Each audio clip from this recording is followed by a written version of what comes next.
Frutos da interceptação telefônica do escritório dos advogados do ex-presidente Lula, relatórios da Lava Jato detalham pelo menos 14 horas de conversas entre os defensores, o que é ilegal.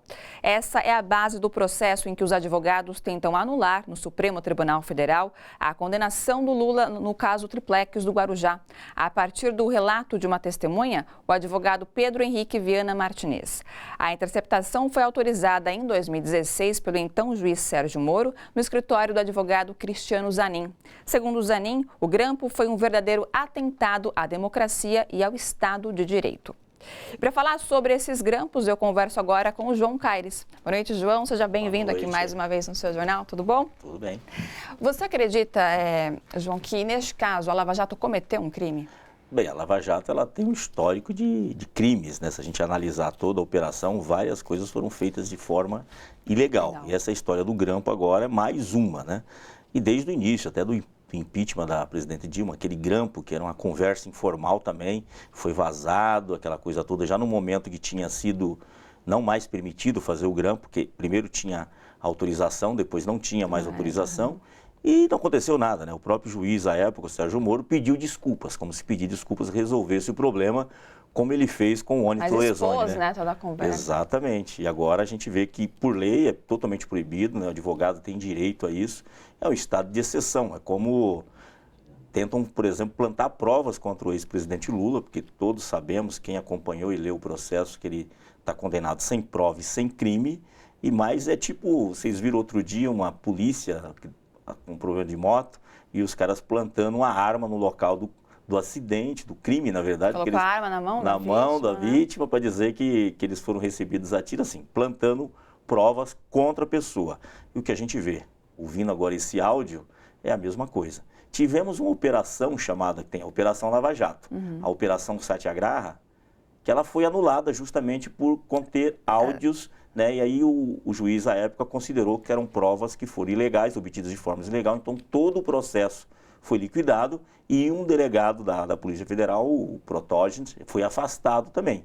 E tivemos outro caso chamado grampo sem áudio, que à época prejudicou o ex-chefe da Polícia Federal, Paulo Lacerda. Ele foi afastado porque ele era o chefe da Polícia Federal, e o então ministro do Supremo, Gilmar Mendes, relatou isso, à época o presidente Lula, dizendo que ele foi grampeado pela Polícia Federal. Só que ele não apresentou o áudio disso.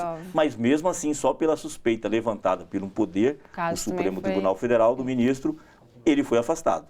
No caso da Lava Jato... Você acha que isso pode acontecer no caso da Lava Jato? Eu acho que não, né? Eu não acredito muito, porque eles têm se utilizado da Operação Lava Jato justamente para atacar os adversários políticos ou inimigos políticos. Porque nós tivemos operação, por exemplo, um senador da República com cargo sendo preso, e aí outros senadores sendo poupados, né? E inclusive foi reeleito, aquela coisa toda.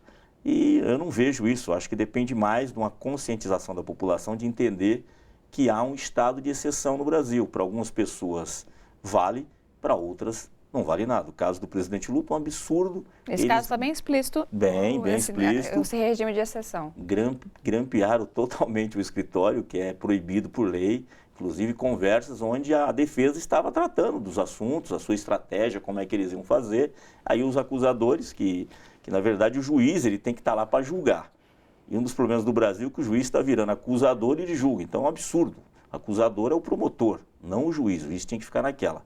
E outro problema que eu vejo também aqui, nesse estado de exceção, é o circo que se faz nos julgamentos. Em alguns julgamentos que interessa à grande mídia, aos adversários políticos do partido político, de colocar na TV. Aí os juízes parecem estrelas, heróis, ficam falando.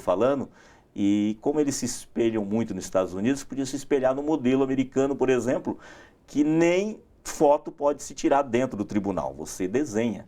E ninguém sabe quem foi que votou o veredicto de cada um. Então o juiz traz, ele apresenta para o tribunal do júri, o júri fala o resultado. Então é uma coisa que você não tem pressão sobre os juízes. O que a gente percebe aqui é que se faz todo um circo pirotécnico com a mídia para pressionar o juiz a votar isso ou não. E a gente vê sempre isso nas redes sociais. Se um juiz votou a favor ou contra, e começa a atacar tal juiz. Esse juiz é herói. No outro dia esse juiz não é mais herói. É um absurdo, a gente não pode tratar a justiça dessa maneira. Esse caso midiático faz com que a população acaba vendo só apenas um lado. Exatamente. E no caso do presidente Lula, tem uma outra questão que é uma coisa chamada lawfare. Eles fazem vários processos contra o presidente Lula, também sem provas.